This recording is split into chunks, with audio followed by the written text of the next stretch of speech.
Hello everyone and welcome to another casual review. Today I'm talking about Ori and the Will of the Wisps. Immediately after finishing Ori and the Blind Forest, I just recorded that casual review and I hopped into this one and I haven't dropped this game since. And now that I just rolled the credits, I'm so excited to finally talk about it. So just setting up the whole story, basically Ori and friends are growing up together, they are living together, all is well, but your friend is an owlet whose wing is not capable of flying, and one thing leads to another. We're eventually able to start flying with the owlet. So Ori is riding on top of the owlet and we're flying over a mysterious land, and a storm separates the two. So to get the whole plot rolling, basically Ori has to go hunt down her owlet friend, and I absolutely love this owlet. She is so cute. Her name is Ku, like Ku. It's definitely like an incentive to play and progress. Like, you just want to save her because she's just so cute and vulnerable and alone, and so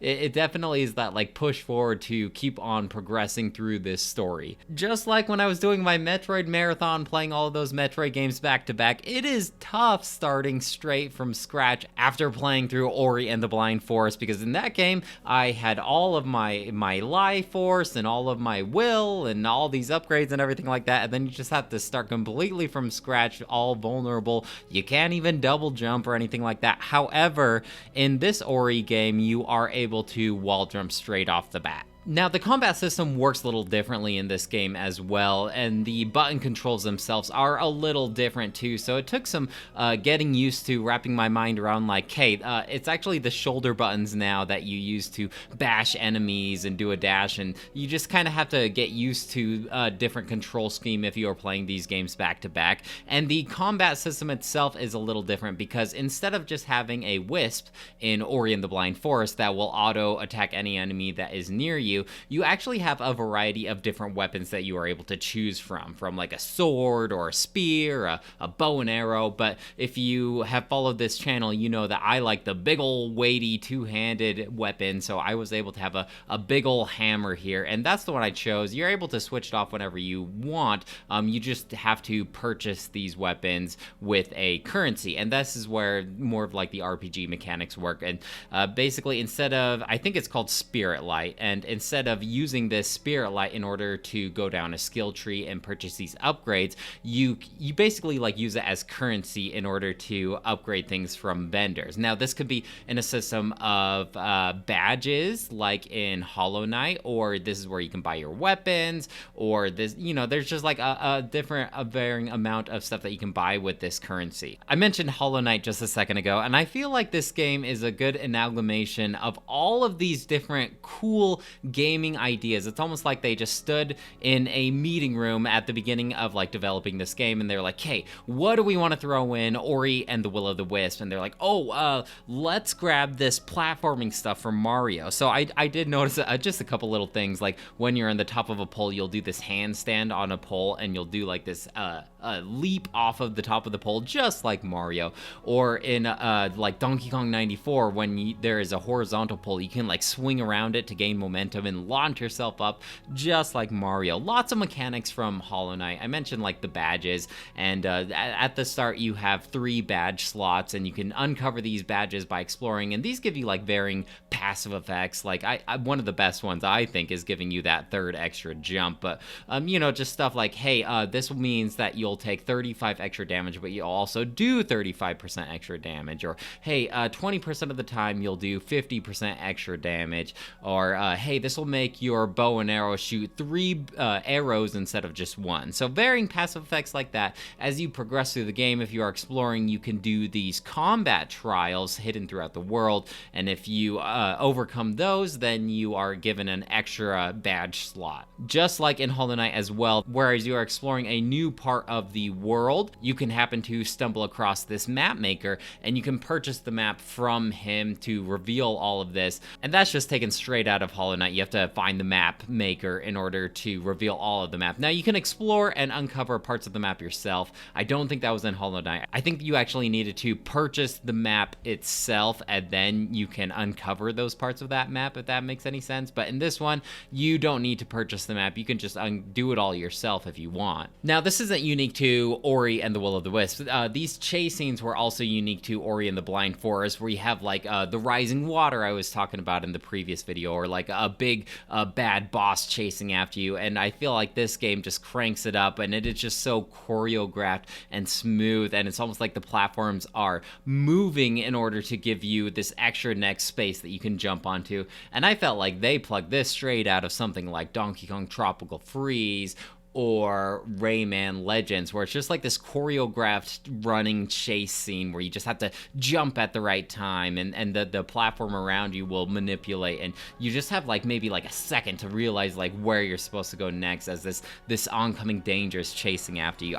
That's one of my favorite parts about this game, were those scenes in particular. They're always just so intense. They really cranked up the intensity here. Not saying like Ori and the Blind Forest was not intense though. Speaking of the platforms themselves for a second, I just felt like it added an extra level of environmental realism, where if you jump on like a branch, the branch just has like a little bit of more give. Like it's a little more realistic in that way, rather than just being very static and unmovable. In this one, the environment just feels so alive and flexible, where if you go into the water, then the ripples will move so realistically, and just everything just has a little bit of give when you land on it. When you land on like a tuft of grass, the grass moves away from you. It's so cool, and there was a little bit of this in Ori and the Blind Forest as well, but it's just like I don't know, it's just like so engaging, and it just feels so magical and lived in. And that's something that Ori has always done a good job with. Aside from the combat, they also took away the system where you kind of create your own save points from Ori and the Blind Forest. This has its pros and cons with switching up the whole combat system and the save point, because I felt like those two things in Ori and the Blind Forest made Ori and the Blind Forest unique in the whole scope of Metroidvanias. In this one, it just kind of felt like they took all the best parts from other games and collided them together into one masterpiece, but it just kind of like took away the uniqueness of Ori and the Blind Forest. The checkpoints themselves admittedly are really, really nice. Especially, I complained about this in the previous video, where if you forgot to save and you died, you could lose potentially a lot of progress. In this one, it just takes you right to where that last encounter was, and it's pretty convenient. You don't lose a whole lot of time, and the respawns after you get a game over are pretty instantaneous too, which is very nice. Now you can attach 3 abilities to the face buttons. This is like your weapons that I talked about, and then there are different abilities and spells that you unlock over time, very Metroidvania-like. So typically I had my hammer in one, a ranged weapon in the other, and my third is a spell. Now these spells have varying effects, like one has an aura around, like a light aura around you that will damage enemies close to you. One is your heal. This kind of acts like your potions in a game. And I don't want to spoil too much, but I typically use that third slot as like my spell ability, and it's pretty easy. It's just this radial menu that you can map to all of these buttons, and it freezes the game for you. So don't feel like only 3 buttons to use my abilities, because it is pretty quick and on the fly to switch up your abilities. I like that if I'm quick enough and skilled enough with my platforming, I can access upgrades that I'm not supposed to get until I get certain abilities in order for like traversal. I talked about the badge that lets me jump 3 times, and that was one of my earlier purchases, albeit it was very expensive. I had to save up a while for it, but it was pretty fun because I kind of felt like I was cheating the system, you know? Like, I was able to access secret areas that I wasn't able to if I didn't have the, like, grappling hook normally. I could get to it already because I have the triple jump, or maybe I'm skilled enough with the wall jumping and the dashes to get to certain upgrades early, which I thought was really fun. It's a fun game, just like Ori and the Blind Forest, to 100% complete it if you want, because it just feels like so manageable and easy, and also rewarding. There are other collectibles to explore throughout this world other than just upgrades to your health and such. Basically, now this, I feel like it reminded me a lot of Yoku's Island Express. That's kind of a callback to a really older casual review that I did back a while ago, but you like have this central hub, and it has all these friendly NPCs gathering to it, and there's a lot more friendly NPCs in this game than there was in Ori and the Blind Forest. A lot more dialogue as well. Going away from this central hub for a second, if you are exploring like a mysterious land, you'll talk about the aforementioned map maker, or you'll come across this like adventurer bird, or you might stumble across like this, he's kind of like the Wukong master that you buy the weapons from. And it's just like always a treat when you are out exploring in this mysterious world, and it's just nice seeing like a friendly face that you can talk to, and he'll just kind of like talk about the land, like, oh man, it's sure cold up here, I hope you remember to bring a blanket. You know, they'll just make like little comments about the environment around you. And as you going back to this main central hub, it's called like the Glade, I think. As you progress through the game, characters that you meet along the way might decide to come and live in this glade. And so eventually over time it becomes more and more populated with these friendly faces, and more gets unlocked by talking to this character. He's like a Gorlock race, I think they're called. And as you are exploring through this world, you'll uncover this ore, and he can use this ore in order to improve the glade and make it prettier. So when you first get to the glade, a lot of it is like closed off to you, and as you give him these ores, he'll clear away the pokey vines from you, so you are able to explore more parts of the glade. Or he'll build these homes for the lemurs, like the local lemurs of this island called the Mokies, and he'll build more homes from them, so more Mokies will come and inhabit this glade. And it's just neat because it feels like it's very much like an effect of your doing, making this glade such a beautiful place to live in. There's also aside from like the ore to build up this glade, there's like a farmer, and as you progress through the game, you'll uncover these seeds, and you'll talk to the farmer, and he'll tell you a little bit about his past and what this seed reminds him of his past, and he'll plant the seeds, and this will sprout different plant life in order for you to traverse more around this glade. So anyway, that just kind of reminded me a lot of Yoku's Island Express, because it kind of had a similar system to there, although not as in-depth as it was in Ori and the Will of the Wisps. There's also side quests, which are new to this game, and things like rumors and trials that I talked about a little while ago, but it's all marked on your map. So you'll be talking to these friendly NPCs, and they'll say like, hey, you know, I heard that there was a mysterious shrine somewhere in this part of the world, and on your map, immediately this little pin will get placed on your world. Unfortunately, you can't place your own custom pins, which I always feel like needs to be in every single Metroidvania game from here on out, because I constantly had to refer to my map to navigate, but that's neither here or there. They'll talk about like rumors and side quests, like, hey, I really need this particular item over in this area of the world, and so this little pin will get placed on the map,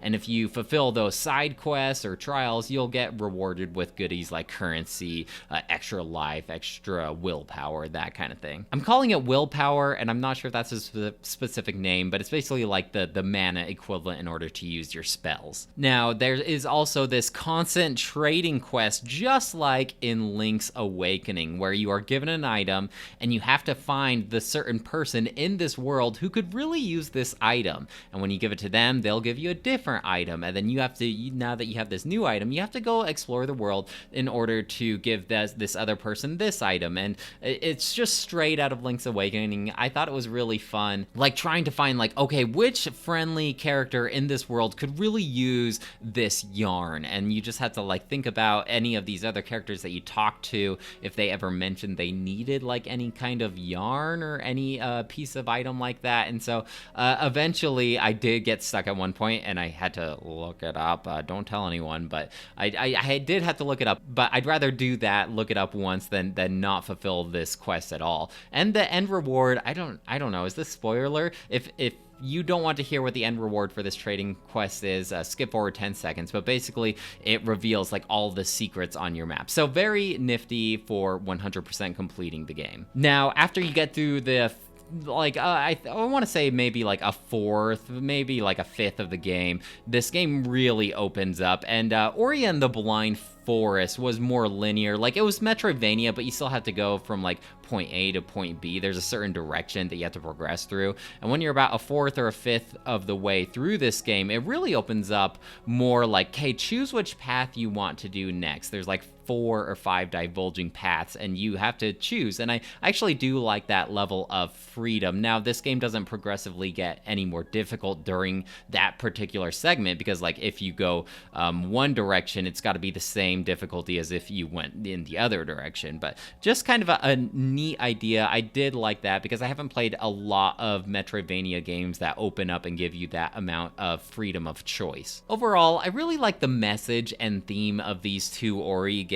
I just have a fondness for them because always the message itself isn't like I must kill the big bad, like that once I defeat this big baddie, then all peace will return to the land. It just feels like the theme of these games is a very virtuous. It's all about healing this dead land, and it's all about like understanding the motives of people who might want to hurt you, and it's really just like all about forgiveness. Ori is just so loving. It's just Ori is such a kind, healing spirit and very understanding and just always wanting to do right by everyone, even the bad guys. So I feel like Blind Forest played this message and theme a little better than Will of the Wisp, but it's definitely still here in Will of the Wisp as well. The game looks more gorgeous than ever. Obviously, because I'm playing on the Switch, it's a little more pixely. I can't even imagine what this game would look like in 4K because it is just jaw-dropping. And I thought Ori and the Blind Forest was good looking as well, but this game just like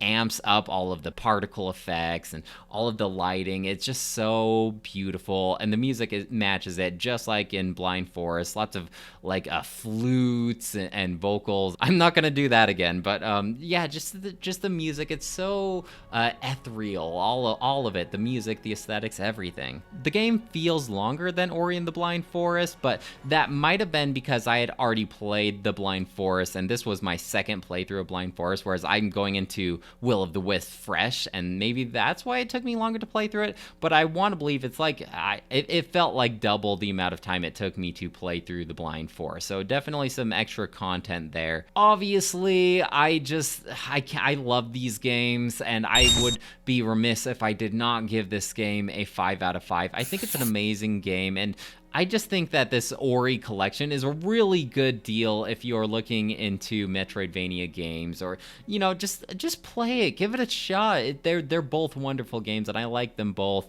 I can't really decide which one I like better because, I mean, obviously I want to lean towards Will of the Wisp because it's new and fresh, and I had just recently played it rather than a couple days ago with the Blind Forest, and that was a repeat of the game. So I can't really decide. I think I do like Will of the Wisp better just because of all these extra features they added, like the branching pathways and the side quests, and I do think I like the combat system better than in Blind Forest. That started to feel a little mindless eventually. Just get near the enemy and attack them, whereas this one is a little more traditional in that aspect. But yeah, both are great games. I definitely recommend playing through both of them. Well, guys, that's it for me. Let me know if you have any questions or comments about Ori and the Will of the Wisp, or Ori and the Blind Forest, or Ori and the Collection, and I'd love to hear what you have to say. Otherwise, I'll talk to you later. Bye!